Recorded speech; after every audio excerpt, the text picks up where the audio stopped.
Hello guys, welcome back to my YouTube channel army traveller. നമ്മുടെ riding തുടങ്ങിയിട്ട് ഇന്ന് 15ാമത്തെ ദിവസമാണ്.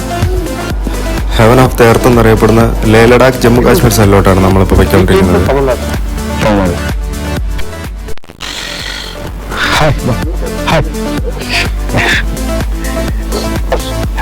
Your nice name, please. My Oliver is my name. Oliver. Your father. Your father? Your father. Yes.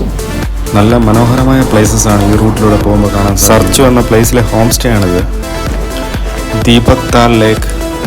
റോഡും full നൈറ്റിലുള്ള minus temperature കാരണം വണ്ടിയിലെല്ലാം full ഐസായിരിക്കുകയാണ്. Night stay ചെയ്ത പാങ് എന്ന് പറഞ്ഞ പ്ലേസാണിത്. രാവിലെ തന്നെ വണ്ടിയിൽ പെട്രോളൊക്കെ നിറച്ച് ഇവിടുന്ന് മൂവ് ചെയ്യാൻ പോവുകയാണ്. അങ്ങനെ നമ്മൾ ലഡാക്ക് പീഠഭൂമിയിലൂടെ ട്രാവൽ ചെയ്ത് വേൾഡിലെ തന്നെ 12ാമത് ഹൈറ്റുള്ള മോട്ടോർ റോഡബിൾ പ്ലേസിലെത്തിയിരിക്കുകയാണ്. അങ്ങനെ നമ്മൾ മണാലിയിൽ നിന്ന് യാത്ര തിരിച്ച് ലേ ലഡാക്കിലോട്ട് പോയിക്കൊണ്ടിരിക്കുകയാണ്. ആ മലയുടെ ടോപ്പ് ഭാഗത്തൊക്കെ അത്യാവശ്യം ഐസൊക്കെ വീണിട്ടുണ്ട്. ഇപ്പോൾ സ്റ്റാർട്ടിംഗ് ആണ് ഐസ് വീഴുന്നത്. ഇവിടെ നിന്നൊരു 36 കിലോമീറ്റർ ഉണ്ട് റോക്തങ് പാസിലെ അടൽ ടണലിലേക്ക്. അങ്ങനെ നമ്മൾ അടൽ ടണലിലോട്ട് എത്തിയിരിക്കുകയാണ്. ഇത് രാവിലെ തിരിച്ചതുകൊണ്ട് തന്നെ നല്ല തണുപ്പായിരുന്നു. ഇതാ ഇപ്പോൾ വെയിൽ വരുന്നതേ ഉള്ളൂ. അങ്ങനെ നമ്മൾ അടൽ ടണലിലോട്ട് എൻട്രി ആവുകയാണ്. ഈ ടണൽ വന്നതിന് ശേഷമാണ് Manali to Leh road distance 46 കിലോമീറ്ററിലധികം കുറവായത്. ഈ ടണൽ 9.2 കിലോമീറ്റർ ഡിസ്റ്റൻസ് ആണുള്ളത്. ഇത് വേൾഡിലെ തന്നെ ലോങ്ങസ്റ്റ് ആയിട്ടുള്ള സിംഗിൾ ട്യൂബ് ഹൈവേ ടണലാണ്. ഡബിൾ ലാൻ റോഡാണ്. രണ്ട് സൈഡിലും ഫുട്പാത്ത് ഉണ്ട്. ഹെവി ആയിട്ടുള്ള സ്നോഫാൾ ടൈമിൽ ഈ ടണൽ അടച്ചിടുന്നതാണ്. ടണൽ മൊത്തത്തിൽ ലൈറ്റ് അറേഞ്ച്മെൻറ്റ് ചെയ്തിട്ടുണ്ട്. ലൈറ്റ് ഉള്ളത് കാരണം ഹെഡ്ലൈറ്റ് ഓണാക്കാതെയാണ് വണ്ടി റൈഡ് ചെയ്ത് പോയിക്കൊണ്ടിരുന്നത്. പെട്ടെന്നാണ് ഒരു ഇരുട്ട് വന്നത്. പെട്ടെന്നുള്ള ഈ അന്ധകാരം കാരണം വണ്ടി ഉടനെ തന്നെ സ്റ്റോപ്പ് ചെയ്തു. അടുത്ത് ഹെഡ്ലൈറ്റൊക്കെ ഓൺ ചെയ്തിട്ടാണ് വണ്ടി സ്റ്റാർട്ട് ചെയ്തത്. അവിടുത്തെ ഇലക്ട്രിസിറ്റിയുടെ എന്തോ പ്രോബ്ലം ആണെന്ന് തോന്നുന്നു. കുറച്ച് സ്ഥലത്ത് മാത്രമേ ഉള്ളൂ ഈ വിഷയം ഉണ്ടായിരുന്നത്. ഓപ്പോസിറ്റ് വെഹിക്കിൾസ് നമ്മുടെ റൈറ്റ് സൈഡിലൂടെ വന്നിട്ടിരിക്കുകയാണ്. ഇതൊക്കെ തന്നെ എമർജൻസി ആയിട്ടുള്ള മെഡിക്കൽ ഫെസിലിറ്റീസും അതുപോലെ എമർജൻസി ലാൻഡ് ഫോൺ കോളിംഗ് ഒക്കെ ഉണ്ട്. ഇവിടുത്തെ സ്പീഡ് ലിമിറ്റ് 60 km/h ആണ്. അങ്ങനെ നമ്മൾ വീണ്ടും ലൈറ്റുള്ള സ്ഥലത്തോട്ട് എത്തിയിരിക്കുകയാണ്. പോകുന്ന വഴിക്ക് എന്തെങ്കിലും വണ്ടിക്ക് കേടുപാടുകൾ ഉണ്ടാവുകയോ അതുപോലെ ടയർ പഞ്ചറാവുകയോ എന്തെങ്കിലും ചെയ്തു കഴിഞ്ഞാൽ നമുക്ക് ഇതിനകത്ത് സൈഡിലോട്ട് കയറ്റി നിർത്താൻ ഓരോ വേ കൊടുത്തിട്ടുണ്ട്. ഇതിനകത്ത് തന്നെ ലാൻഡ് ലൈൻ സംവിധാനങ്ങൾ അവൈലബിൾ ആണ്. അവിടെ നിന്ന് വണ്ടി നമുക്ക് ക്ലിയർ ചെയ്തിട്ട് നമുക്ക് അവിടെ നിന്ന് പോകാൻ സാധിക്കുന്നതാണ്. നമ്മുടെ ടണലിനകത്ത് തണുപ്പ് കുറവാണ്, പക്ഷേ പുറത്തേക്ക് വരുമ്പോൾ നല്ല കൂളിംഗ് ആകുന്നുണ്ട്. അങ്ങനെ നമ്മൾ ടണലിൻ്റെ പുറത്തെത്തിയിരിക്കുകയാണ്. നമ്മൾ ഈ ടണലിൽ നിന്ന് പുറത്തേക്ക് വരുമ്പോൾ വേറൊരു പ്ലേസ് പോലെ തോന്നിക്കും. നമുക്ക് വേറെ പ്രത്യേക ഒരു വൈബുള്ള പ്ലേസാണ്. ഈ പ്ലേസിൻ്റെ പേര് ലാഹുലാണ്. ലാഹുലിൽ നിന്ന് നേരെ വരുമ്പോൾ തന്നെ ഒരു ചന്ദ്ര ബ്രിഡ്ജ് എന്ന് പറഞ്ഞ ബ്രിഡ്ജ് കാണാൻ പറ്റും. ആ ബ്രിഡ്ജ് ക്രോസ് ചെയ്ത് വരുമ്പോൾ നമുക്ക് റോഡിൻ്റെ 2 ഡീവിയേഷൻ ഉണ്ട്. ഒന്ന് വന്നിട്ട് ലേയിലോട്ട് പോകുന്ന സൈഡ്, മറ്റൊന്ന് വന്നിട്ട് റോക്താങ് കസ സുമോ ആ പ്ലേസിലോട്ടാണ്. നമ്മൾ പോകുന്നത് നേരെ ലേയിലോട്ടാണ്. ലേ കാർഗിൽ ശ്രീനഗർ സൈഡിലോട്ടാണ്. ഈ മുന്നിൽ കാണുന്നതാണ് ഡീവിയേഷൻ.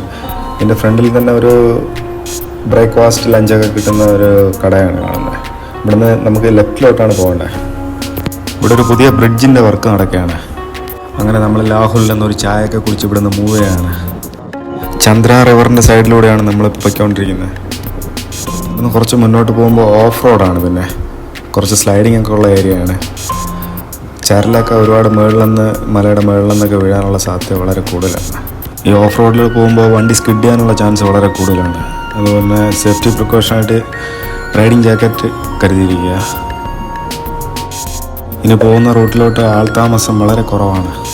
ഇവിടെ ലാഹുലിൽ നിന്ന് 396 കിലോമീറ്ററാണ് ഡിസ്റ്റൻസ് ലേയിലേക്ക് എത്താൻ. ഇവിടെ നിന്ന് കുറച്ച് ദൂരം അധികം മരങ്ങളൊന്നും ഇല്ലാത്ത പ്ലേസാണ്. ദൂരം മുന്നിലോട്ട് വരുമ്പോൾ റൈറ്റ് സൈഡിലൊരു യെല്ലോ കളറിലുള്ള നല്ല ഭംഗിയുള്ള മരങ്ങളാണ്. പിന്നെ അങ്ങനെ നമ്മൾ ഓൺ റോഡും ഓഫ് റോഡൊക്കെ കഴിഞ്ഞ് നേരെ സിസു എന്ന് പറഞ്ഞൊരു വില്ലേജിലോട്ട് അടുക്കുകയാണ്. ഇവിടെ ഹിമാചൽ പ്രദേശിലെ ട്രാൻസ്പോർട്ട് ബസ്സുകളൊക്കെ സർവീസ് നടത്തുന്നുണ്ട്. ഈ വില്ലേജിൽ പുതിയ ഷോപ്സുകളും അതുപോലെ ഫ്ലാറ്റുകളൊക്കെ നിർമ്മിച്ചുകൊണ്ടിരിക്കുകയാണ്. അതുപോലെ കുഞ്ഞു കുഞ്ഞു മാർക്കറ്റ്സുകളൊക്കെ ഇവിടെ അവൈലബിൾ ആണ്. അങ്ങനെ പോകുന്ന വഴിക്കാണ് നമ്മുടെ തമിഴ്നാട്ടിലെ 2 റൈഡേഴ്സിനെ കാണുന്നത്. Chennai. Chennai We came from Tamil Nadu. ആ ഓക്കെ ഓക്കെ എങ്ങനെ സ്റ്റേ ചെയ്തത്? Stay at Sachu. Next stay. Chennai എന്ന് വരെയാണ് രണ്ടുപേരായിട്ട് അവർ ഇന്ന് സ്റ്റേ ചെയ്യുന്നത് സർച്ചു എന്ന പ്ലേസിലാണ്. നമ്മളിപ്പോൾ പോയിക്കൊണ്ടിരിക്കുന്ന റൂട്ടിലോട്ടെല്ലാം അനവധി ഹോം സ്റ്റേകളൊക്കെ അവൈലബിൾ ആണ്. ഇപ്പോൾ ഈ കാണുന്നതെല്ലാം കൃഷിത്തോട്ടങ്ങൾ, ഫുള്ള് നെൽകൃഷിയും അതുപോലെ തന്നെ കോളിഫ്ലവർ, വെജിറ്റബിൾസ് എല്ലാം കൃഷി ചെയ്യുന്ന സ്ഥലമാണിത്. റോഡിൻ്റെ ഇരുവശത്തും കാണാം കൃഷി ചെയ്തിരിക്കുന്നത്. അതുപോലെ ബ്ലൂ കളറിലുള്ള കോളിഫ്ലവർ അതുപോലെ കൃഷി ചെയ്തിട്ടുണ്ട്. ഇവിടെയും കുഞ്ഞു കുഞ്ഞു ഹോം സ്റ്റേസ് ഉണ്ട്. അവിടുന്ന് മുന്നോട്ട് പോകുമ്പോൾ സ്ലൈഡിങ് ആയിട്ടുള്ള റോഡുകളാണ് കാണുന്നത്. അത് മുകളിൽ നിന്നും പാറക്കല്ലുകളും മണ്ണുകളൊക്കെ വന്ന് പുറത്ത് വീഴാനുള്ള ചാൻസ് വളരെ കൂടുതലാണ്. മണാലിയിൽ നിന്ന് നമ്മൾ 112 കിലോമീറ്റർ പിന്നിട്ട് ടണ്ടി എന്ന് പറഞ്ഞ വില്ലേജിലെത്തിയിരിക്കുകയാണ്. ഇത് ടണ്ടിയുടെ ബ്രിഡ്ജാണ്. ബ്രിഡ്ജ് ക്രോസ് ചെയ്ത് വരുമ്പോൾ കുറേ ട്രക്കുകൾ നിർത്തിയിട്ടിരിക്കുന്നതാണ്. അതായത് ഹിമാചലിലെയും ലഡാക്കിലേക്ക് ലോഡുകൾ കൊണ്ടുപോകുന്ന ട്രക്കുകളാണ് അവിടെ പാർക്ക് ചെയ്തിരിക്കുന്നത്. ഓരോ 20 കിലോമീറ്ററിന് ശേഷവും നമ്മുടെ കോണ്ടിനെൻ്റ് ഫുള്ള് ചേഞ്ച് ആകുന്നു. നമ്മുടെ പ്ലേസുകൾ ആദ്യം കണ്ട പോലെയല്ല പിന്നീട് കാണുന്നത്. ഇനി നമുക്ക് മുന്നോട്ട് പോകുമ്പോൾ പെട്രോളോ ഡീസലോ ഒന്നും കിട്ടാൻ ഒരു വഴിയില്ല, പമ്പുകളൊന്നുമില്ല. അതുകൊണ്ട് പെട്രോൾ ഡീസലൊക്കെ കയറി ചെയ്യുന്നതാണ് നല്ലത്. കാണാൻ നല്ല ബ്യൂട്ടിഫുൾ ആയിട്ടുള്ള മലയടിവാരങ്ങളാണ്. ഇതുവഴി ബർലാച്ചില പാസ് വഴി ദീപക് താൽ ലേക്കിലെത്തിയിരിക്കുകയാണ്. നമ്മളിപ്പോൾ സമുദ്രനിരപ്പിൽ നിന്ന് 12,300 ഫീറ്റ് ഹൈറ്റിലാണുള്ളത്. അപ്പോൾ ഇവിടുത്തെ ഓക്സിജൻ ലെവൽ വളരെ കുറവാണ്. നല്ല തണുത്ത പ്യുവർ വാട്ടറാണ്. ഓക്സിജൻ്റെ കുറവ് കാരണം ഹെഡേക്കും വൊമിറ്റിംഗ് ഒക്കെ ഉണ്ടാകുന്നതാണ്. ഒരു മരങ്ങളോ ചെടികളോ ഇല്ലാത്ത ഒരു മുട്ടക്കുന്ന ഏരിയയാണ് അങ്ങോട്ടുള്ള പ്ലേസ്. ഇന്ന് മുന്നോട്ട് കിലോമീറ്ററുകളോളം വിജനമായ സ്ഥലങ്ങളാണ്. ആകെ കാണാൻ സാധിക്കുന്ന ഇന്ത്യൻ ആർമി ജവാനും അവരുടെ ക്യാമ്പുകളും അതുപോലെ ബോർഡർ റോഡ് ഓർഗനൈസേഷൻ്റെ സ്റ്റാഫുകളും അവരുടെ വർക്കുകളും മാത്രമേ കാണാൻ സാധിക്കൂ നിങ്ങൾക്ക്. ഇപ്പം നമ്മൾ ഈ കാണുന്ന റൂട്ടെല്ലാം ഐസ് വീഴുന്ന പ്ലേസുകളാണ്. അടുത്ത 1 മാസത്തിനുള്ളിൽ ഈ റോഡ് ക്ലോസ് ചെയ്യും. പിന്നെ ഇവിടെ ആകെ കാണുന്നത് നമ്മുടെ ഇന്ത്യൻ ആർമി ജവാനുമാണ്. ഇപ്പോൾ ഒക്ടോബർ മാസമാണ്. ഇപ്പോൾ ഇവിടുത്തെ ടെമ്പറേച്ചർ 8 ഡിഗ്രി സെൽഷ്യസ് ആണ്. നൈറ്റിലായി കഴിഞ്ഞാൽ -1 പോകുന്നു. ഇവിടെ നിന്ന് അങ്ങോട്ട് മൊത്തത്തിൽ കോണ്ടിനെൻ്റ് ചേഞ്ചായി, ടെമ്പറേച്ചറും വളരെ കുറഞ്ഞു. ഇവിടെ പോകുന്നതും ഹൈറ്റ് കൂടുതലായിട്ട് വരികയാണ്. അതുപോലെ തന്നെ സ്നോയിങ് കാണുന്നു. ഹൈ ആൾട്ടിറ്റ്യൂഡ് ഏരിയ ആയത് കാരണം ഒരിക്കലും ബൈക്ക് റൈഡേഴ്സ് ഡയറക്റ്റ് പോകാൻ ശ്രമിക്കരുത്. നമ്മൾ നേരത്തെ കണ്ട 2 പ്ലേസിൽ ജിപ്സ അതുപോലെ ടണ്ടി ഇങ്ങനത്തെ പ്ലേസുകളിലെല്ലാം ഹോം സ്റ്റേ അവൈലബിൾ ആണ്. അവിടെ ഒരു ദിവസം ഹാൾട്ട് ചെയ്തതിന് ശേഷം യാത്ര പുറപ്പെടാവും. അല്ലെങ്കിൽ ഹെൽത്ത് ഇഷ്യൂസ് ഭയങ്കര പ്രശ്നമാണ് ഇവിടുത്തെ. അങ്ങനെ റൈഡ് ചെയ്ത് വരുമ്പോഴാണ് നമ്മുടെ ഒരു മലയാളി ഫ്രണ്ട്സിനെ കാണുന്നത്. രണ്ടുപേരും കോഴിക്കോട് നിന്ന് വരികയാണ്.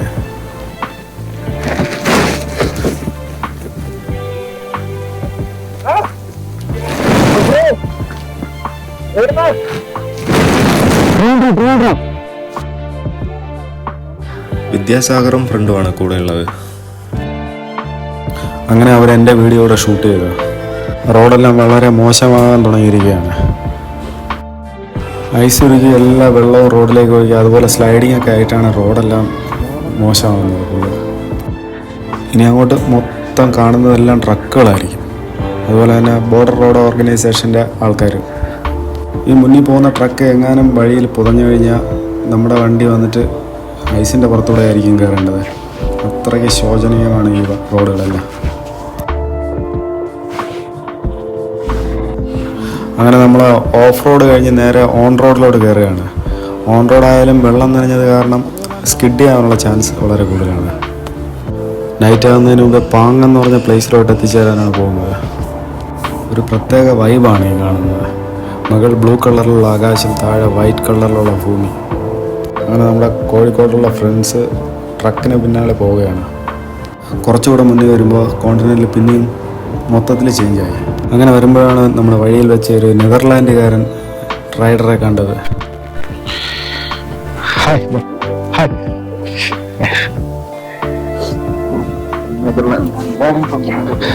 Riding from Netherlands.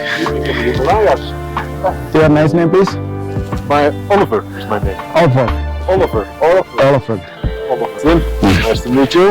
Yes, Yes, First translation is Ocean of Knowledge.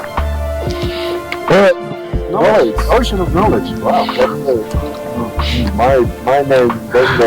പുള്ളിക്കാരൻ അഫ്ഗാനിസ്ഥാൻ, പാകിസ്ഥാൻ വഴി ഇന്ത്യയിലോട്ട് വന്നിരിക്കുകയാണ്. ഒരു സൗഹൃദ സംഭാഷണത്തിന് ശേഷം നമ്മൾ പിന്നെയും ഇവിടെ നിന്ന് യാത്ര തിരിക്കുകയായി. പ്ലേസിൻ്റെ മുന്നിൽ ഒരു അമ്പലമുണ്ട്. അമ്പലത്തിന് മുന്നിലൂടെയാണ് ഈ റോഡ് പോകുന്നത്. ഈ റോഡിൻ്റെ ഫ്രണ്ടിലൂടെ ഒരു കിലോമീറ്ററിന് വരെ വിഷ്വലൈസ് ചെയ്യാനുള്ള പ്ലേസാണ്. തികച്ചും പരന്നതും ശാന്തമായിട്ടുള്ളൊരു സ്ഥലമാണ്. ഇവിടുന്ന് അങ്ങനെ കുറച്ച് കിലോമീറ്ററുകളോളം നല്ല റോഡാണ്. അതുപോലെ തന്നെ കിലോമീറ്ററുകളോളം പരന്ന ഭൂമിയാണ്. അങ്ങനെ നോക്കത്ത ദൂരത്ത് അങ്ങ് നീണ്ടു കിടക്കുകയാണ്. നല്ല പരന്ന ഭൂമിയാണ്. ഇവിടെ കിലോമീറ്ററുകളോളം വീടുകളോ വേറെ സ്ഥാപനങ്ങളോ ഒന്നും തന്നെ ഇല്ല. ഒറ്റപ്പെട്ട സ്ഥലങ്ങളാണ്. ഇടയ്ക്കൊക്കെ ഇതുപോലുള്ള ഇന്ത്യൻ ആർമിയുടെ ക്യാമ്പുകൾ മാത്രമേ ഉണ്ടാകത്തുള്ളൂ.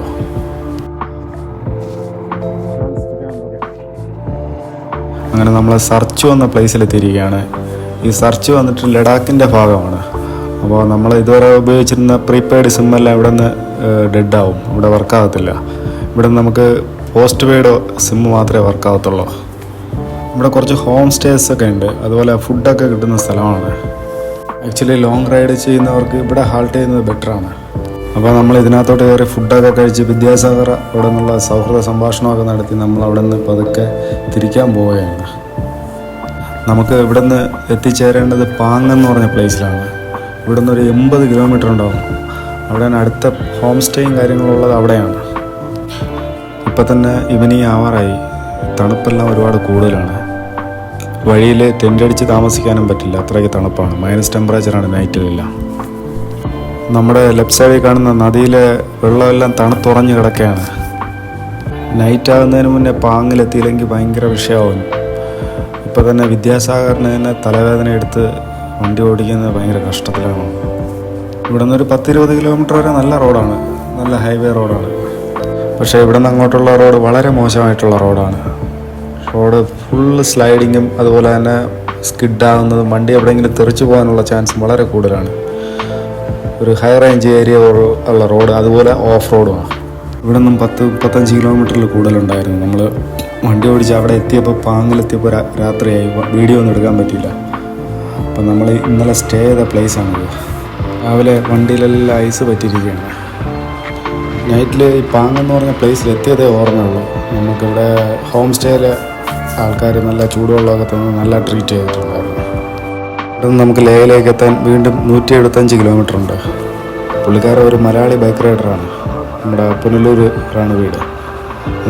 നമ്മൾ വന്ന റൂട്ടിലോട്ട് തിരിച്ചു പോയാണ്. നമ്മുടെ വിദ്യാസാഗർ ഫ്രണ്ടും ബുള്ളറ്റിൽ പെട്രോൾ റീഫിൽ ചെയ്യാണ്. നൈറ്റിലെ തണുപ്പ് കാരണം ഉറങ്ങാൻ പറ്റാത്തതിൻ്റെ ക്ഷീണം മുഖത്ത് കാണാം. ഇപ്പോൾ ഇവിടെ -, ടെമ്പറേച്ചറാണ്. ഇവിടുത്തെ തണുപ്പ് കാരണം അടുത്ത 10 ദിവസത്തിനകത്ത് ഇവിടുത്തെ ഹോം സ്റ്റേ എല്ലാം ലോക്ക് ചെയ്ത് അവരുടെ ഹോം ടൗണായ ലേയിലേക്ക് പോകുന്നതാണ്. ലഡാക്കിലെ പീഠഭൂമി എന്നറിയപ്പെടുന്നത്. ഇവിടെ ഒരു വല്ലാത്ത തണുത്ത കാറ്റടിക്കുകയാണ്. അടുത്ത 1 മാസത്തിനുള്ളിൽ ഈ റൂട്ടെല്ലാം ക്ലോസ് ചെയ്യുന്നതാണ്. ഇവിടെ എല്ലാം ഐസ് വീഴുന്ന പ്ലേസാണ്.